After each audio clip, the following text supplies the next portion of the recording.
Why does the crypto market seem to crash the exact moment you finally decide to buy? You wait on the sidelines, watch the price climb, buy in, and 3 days later, the floor falls out. You're down 20% and it feels personal. But it isn't. It is a calculated institutional mechanism designed to transfer value from the reactive to the proactive. Right now, owning 0.1 Bitcoin places you in an elite tier of global asset holders. But a coordinated series of traps is actively engineered to force you out of that position before the turn of the decade. Most people look at the recent headlines and think BlackRock is losing its grip. They see billions bleeding out of the market and assume the game is over. They are walking straight into a trap.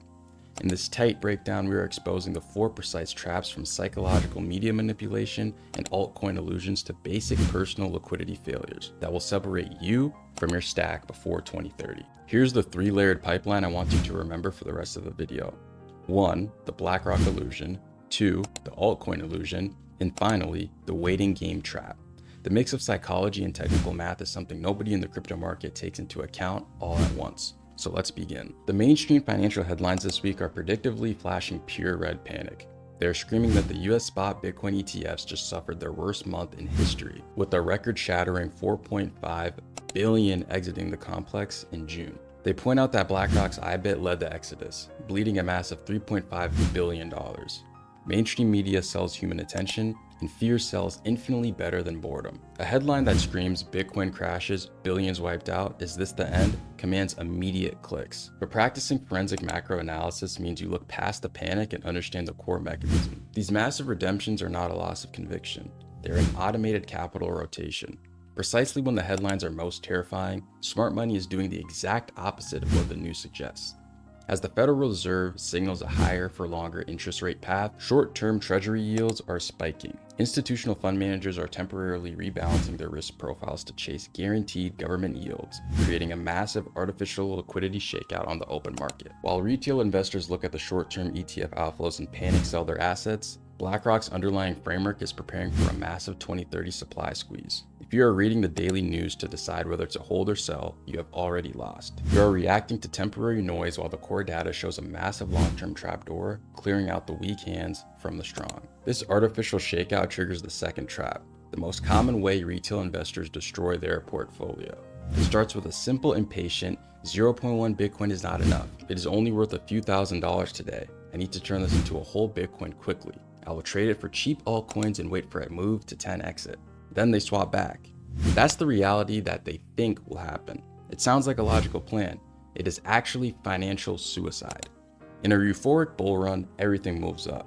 But the moment the market enters a choppy crab walk, altcoins bleed 90% against Bitcoin. When you trade the pristine capped collateral of the internet for a speculative tech startup token, you are trading certainty for a lottery ticket. Most people never swap back because unit bias lies to them, making them believing owning 10,000 units of a penny coin is better than holding a fraction of a Bitcoin. They ride the altcoins up, feel the genius, and then ride it straight to zero, ending up with a bag of worthless tokens and exactly 0 Bitcoin. The next trap is trying to outsmart the math by waiting for the perfect entry during these volatile phases. You look at Bitcoin at 90,000 and say, I will buy when it hits 70,000. It hits 70,000 and you say, it looks weak, I'll wait for 60,000. It hits 60,000 and then you panic, claiming a global recession is coming. Then it bottoms, bounces, and leaves you completely priced out. The strategy that actually wins is not timing the market, it is time in the market. Dollar cost averaging is boring, but it is the only mechanism that defeats your own ego. Because ask yourself, who is actually on the other side of your sell order when you panic? You aren't selling to a retail trader in their basement. You are selling straight into an automated algorithm owned by a sovereign wealth fund, a public traded company, or a spot ETF issuer. These entities have an infinite time horizon and billions in capital. When you sell because you got scared of temporary June outflows, they are there to absorb your liquidity. It is a game of musical chairs, and the chairs are being aggressively removed by giants who will never sell that asset back to you. Now, one of the most tragic ways people lose their stack has nothing to do with bad trading. It happens because life happens. The car breaks down, a job is lost, or medical bills pile up. And because an investor puts every single penny into Bitcoin while living paycheck to paycheck, they are forced to raid their vault to survive. This is a complete failure of defense. You cannot hold Bitcoin for 10 years if you cannot survive the next 10 months in fiat currency. If you have to sell 0.05 Bitcoin today to fix a transmission, you aren't paying a $3,000 repair bill.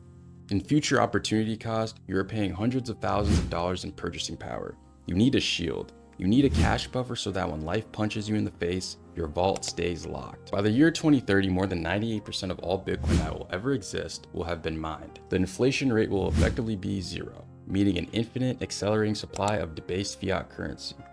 When that collision occurs, owning 0.1 Bitcoin will be statistically impossible for the average working person.